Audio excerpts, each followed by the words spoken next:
Hello, friends and neighbors. Welcome to the Sunny Side of Life Bible in a Year experience. Join me each day as I read the Bible from start to finish. I'm reading from the Life Application Study Bible, New Living Translation, published by Tyndale House Publishers. I pray this daily reading will bless you as much as it does me. So let's get started. March 28th, 1 Samuel chapters 28 through 31. About that time, the Philistines mustered their armies for another war with Israel. King Achish told David, "You and your men will be expected to join me in battle." "Very well," David agreed. "Now you will see for yourself what we can do." Then Achish told David, "I will make you my personal bodyguard for life." Meanwhile, Samuel had died, and all Israel had mourned for him. He was buried in Ramah, his hometown, and Saul had banned from the land of Israel all mediums and those who consult the spirits of the dead. The Philistines set up their camp at Shunem, and Saul gathered all the army of Israel and camped at Gilboa. When Saul saw the vast Philistine army, he became frantic with fear. He asked the Lord what he should do, but the Lord refused to answer him, either by dreams or by sacred lots or by the prophets. Saul then said to his advisers, "Find a woman who is a medium, so I can go and ask her what to do." His advisers replied, "There is a medium at Endor." So Saul disguised himself by wearing ordinary clothing instead of his royal robes. Then he went to the woman's home at night, accompanied by 2 of his men. "I have to talk to a man who has died," he said. "Will you call up his spirit for me?" "Are you trying to get me killed?" the woman demanded. "You know that Saul has outlawed all the mediums and all who consult the spirits of the dead. Why are you setting a trap for me?" But Saul took an oath in the name of the Lord and promised, "As surely as the Lord lives, nothing bad will happen to you for doing this." Finally, the woman said, "Well, whose spirit do you want me to call up?" "Call up Samuel," Saul replied. When the woman saw Samuel, she screamed, "You've deceived me! You are Saul!" "Don't be afraid," the king told her. "What do you see?" "I see a god coming up out of the earth," she said. "What does he look like?" Saul asked. "He is an old man wrapped in a robe," she replied. Saul realized it was Samuel, and he fell to the ground before him. "Why have you disturbed me by calling me back?" Samuel asked Saul. "Because I am in deep trouble," Saul replied. "The Philistines are at war with me, and God has left me and won't reply by prophets or dreams. So I have called for you to tell me what to do." But Samuel replied, "Why ask me, since the Lord has left you and has become your enemy? The Lord has done just as he said he would. He has torn the kingdom from you and given it to your rival, David. The Lord has done this to you today because you refused to carry out his fierce anger against the Amalekites. What's more, the Lord will hand you and the army of Israel over to the Philistines tomorrow, and you and your sons will be here with me. The Lord will bring down the entire army of Israel in defeat." Saul fell full length on the ground, paralyzed with fright because of Samuel's words. He was also faint with hunger, for he had eaten nothing all day and all night. When the woman saw how distraught he was, she said, "Sir, I obeyed your command at the risk of my life. Now do what I say, and let me give you a little something to eat, so you can regain your strength for the trip back." But Saul refused to eat anything. Then his advisers joined the woman in urging him to eat, so he finally yielded and got up from the ground and sat on the couch. The woman had been fattening a calf, so she hurried out and killed it. She took some flour, kneaded it into dough, and baked unleavened bread. She brought the meal to Saul and his advisers, and they ate it. Then they went out into the night. The entire Philistine army now mobilized at Aphek, and the Israelites camped at the spring in Jezreel. As the Philistine rulers were leading out their troops in groups of hundreds and thousands, David and his men marched at the rear with King Achish. But the Philistine commanders demanded, "What are these Hebrews doing here?" And Achish told them, "This is David, the servant of King Saul of Israel. He's been with me for years, and I've never found a single fault in him from the day he arrived until today."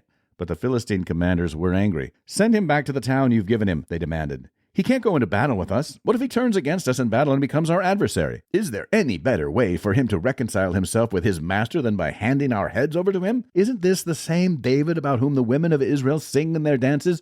Saul has killed his 1,000 and David his 10,000s. So Achish finally summoned David and said to him, "I swear by the Lord that you have been a trustworthy ally.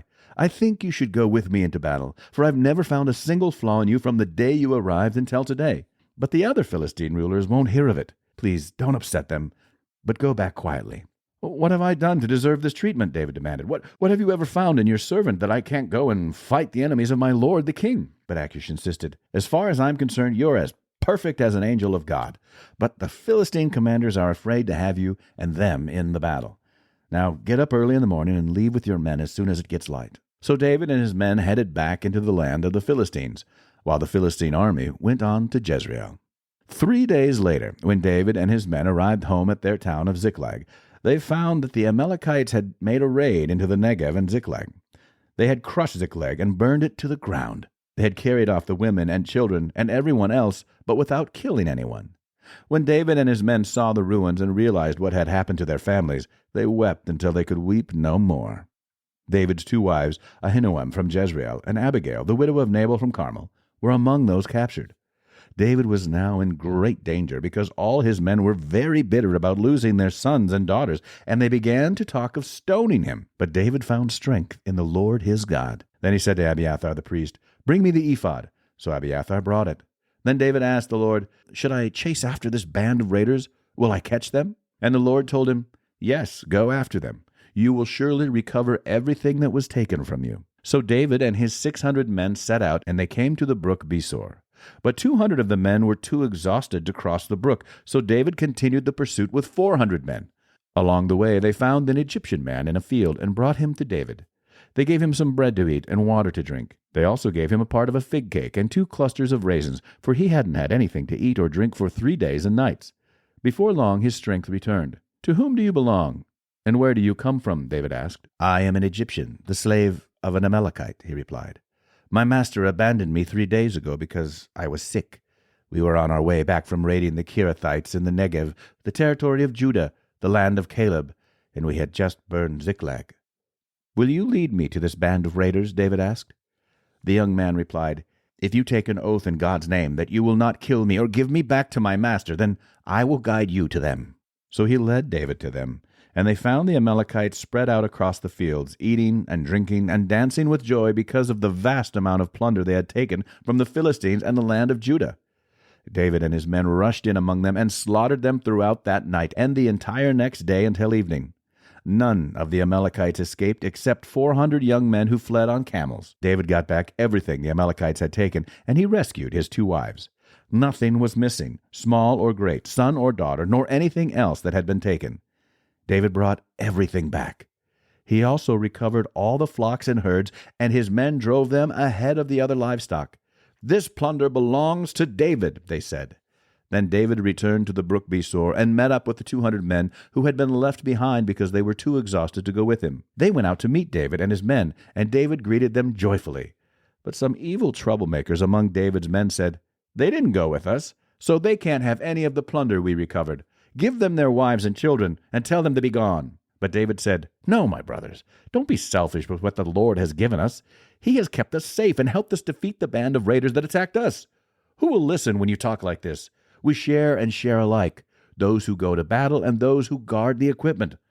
From then on, David made this a decree and regulation for Israel, and it is still followed today. When he arrived at Ziklag, David sent part of the plunder to the elders of Judah, who were his friends. "Here is a present for you, taken from the Lord's enemies," he said.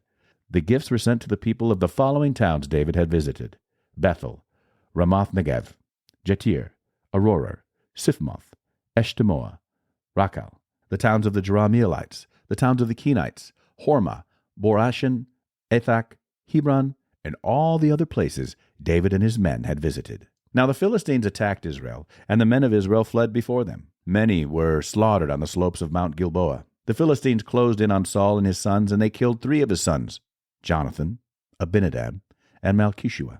The fighting grew very fierce around Saul, and the Philistine archers caught up with him and wounded him severely. Saul groaned to his armor-bearer, "Take your sword and kill me before these pagan Philistines come to run me through and taunt and torture me." But his armor-bearer was afraid and would not do it. So Saul took his own sword and fell on it. When his armor-bearer realized that Saul was dead, he fell on his own sword and died beside the king. So Saul, his 3 sons, his armor-bearer, and his troops all died together that same day. When the Israelites on the other side of the Jezreel valley and beyond the Jordan saw that the Israelite army had fled, and that Saul and his sons were dead, they abandoned their towns and fled. So the Philistines moved in and occupied their towns. The next day, when the Philistines went out to strip the dead, they found the bodies of Saul and his 3 sons on Mount Gilboa. So they cut off Saul's head and stripped off his armor. Then they proclaimed the good news of Saul's death in their pagan temple and to the people throughout the land of Philistia. They placed his armor in the temple of the Ashtoreths, and they fastened his body to the wall of the city of Bethshan. But when the people of Jabesh-Gilead heard what the Philistines had done to Saul, all their mighty warriors traveled through the night to Bethshan and took the bodies of Saul and his sons down from the wall. They brought them to Jabesh, where they burned the bodies. Then they took their bones and buried them beneath the tamarisk tree at Jabesh, and they fasted for 7 days. That's it for today, friends. Feel free to read ahead on your own. Before I go, let's share the Lord's Prayer together. Our Father who art in heaven, hallowed be thy name. Thy kingdom come, thy will be done, on earth as it is in heaven. Give us this day our daily bread, and forgive us our trespasses, as we forgive those who trespass against us. Lead us not into temptation, but deliver us from evil. For thine is the kingdom, and the power, and the glory forever. Amen.